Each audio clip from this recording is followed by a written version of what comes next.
Your birthday shows up on the calendar. Someone asks what your plans are. You simply shrug and say, nothing, honestly. It's just another day. And suddenly, people start looking at you differently. Friends think you're upset. Family thinks something is wrong. Society has created this idea that if there's no cake, no candles, and no celebration, then something must be missing. But here's what's interesting. Psychologists have studied this behavior, and they found something surprising. People who don't care about their birthday are not all the same. They usually fall into 3 different psychological types. Some learn to stop expecting anything. Some simply have a mind that focuses on different things. And some reached a point where they no longer need a special day to feel valuable. Let's start with the first type. Type 1, the mind that learned to expect nothing. In the 1960s, psychologist Martin Seligman introduced the concept of learned helplessness. His research showed that when someone experiences repeated disappointments they feel unable to change, the brain can eventually stop expecting positive outcomes.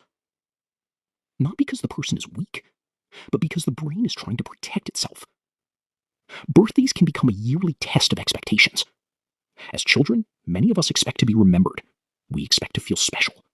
We expect that one day to be different from every other day. But when those expectations are repeatedly broken, the brain quietly adjusts.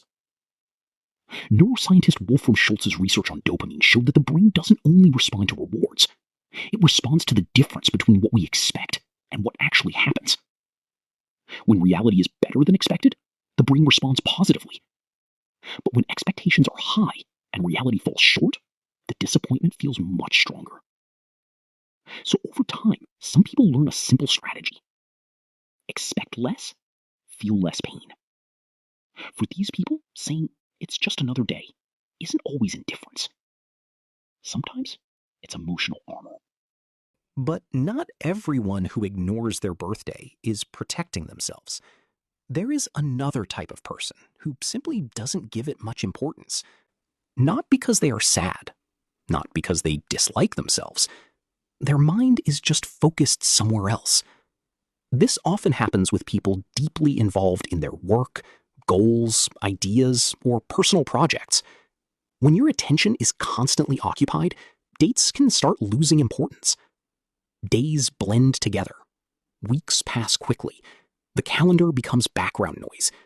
Your birthday gets placed in the same mental category as that appointment you've postponed 3 times. Not because it doesn't matter, but because in that moment, something else feels more urgent. Type 3, the mind that already solved the question. This is probably the most interesting type. These people remember their birthday. They are not avoiding it because of painful memories. They simply don't need it. They have looked at the entire birthday ritual, the candles, the attention, the celebration, and quietly reached a conclusion. I don't need one specific day to feel important. Psychologists Edward Deci and Richard Ryan, who developed self-determination theory, found that people with stronger internal motivation and well-being rely less on external validation. Their sense of worth doesn't come from a celebration, a date, or other people's reactions. It comes from within. Researcher Philip Brickman described the hedonic treadmill, the human tendency to keep chasing the next exciting moment, the next achievement, or the next celebration, only to eventually return to the same emotional level. Some people simply step off that treadmill.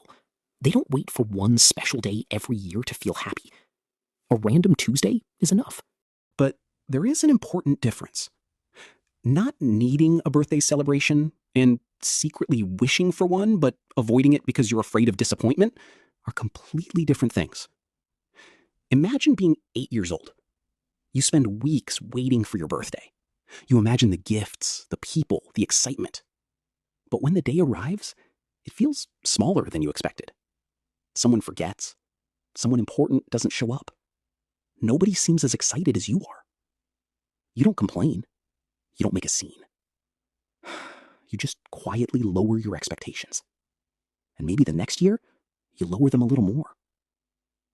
Psychologists have studied how important dates can become connected with emotional memories, a phenomenon often discussed as the anniversary effect.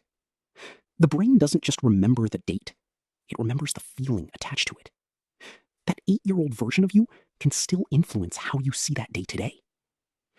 Research on contingencies of self-worth has also shown that some people avoid situations where their fears about themselves might be confirmed. So they stop celebrating, not because they don't care, but because hoping for something and being disappointed feels too painful. And that's the real question. Is it freedom or is it fear? Because those two things can look exactly the same from the outside. Maybe we've been measuring self-love the wrong way.